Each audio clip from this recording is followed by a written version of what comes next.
Hey guys, all Dark Suns Reptiles here. Welcome to the lab. Yeah, let's talk about this horrible thing I did. So yeah, let's talk about it.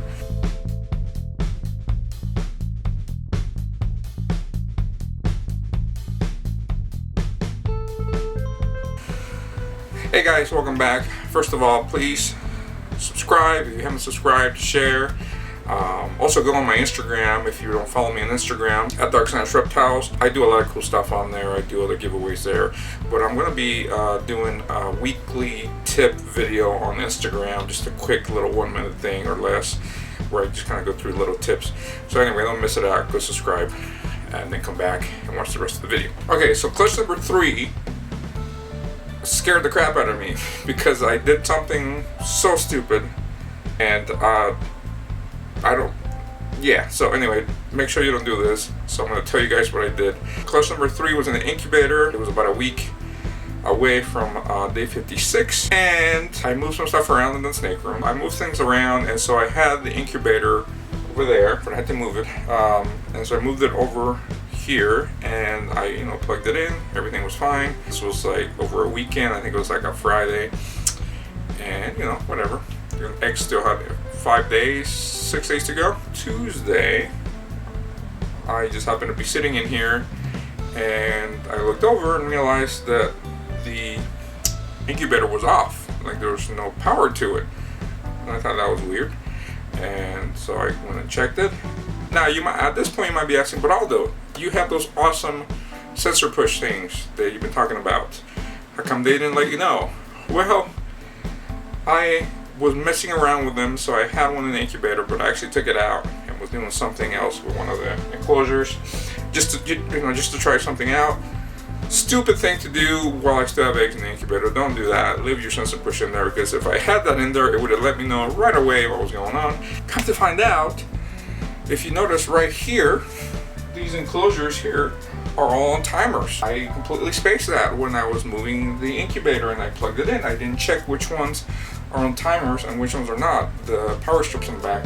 So I plugged it into a timer one, which means that the incubator was turning off every night since Friday, all the way to when I found out on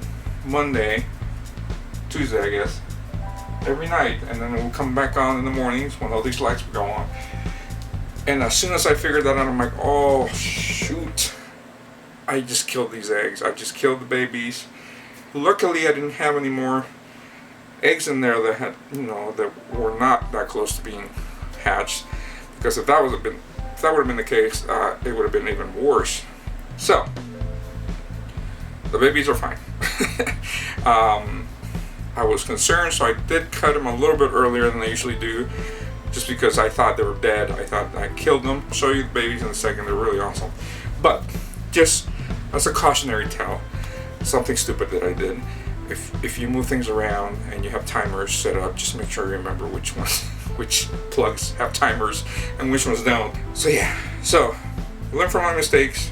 Check that. Also get yourself a sensor push. They're freaking awesome. And don't do what I did and take it out while you still have eggs in there, because this thing would have sent me an alarm when the heat went off of spec of what I set up. Anyway, the good news is the eggs are fine. Again, they only had 5 days, so at that point they were pretty much well developed. So now I know. Always double check. Let's check on the babies. Okay guys, so here are the babies. They just shed and they're freaking awesome.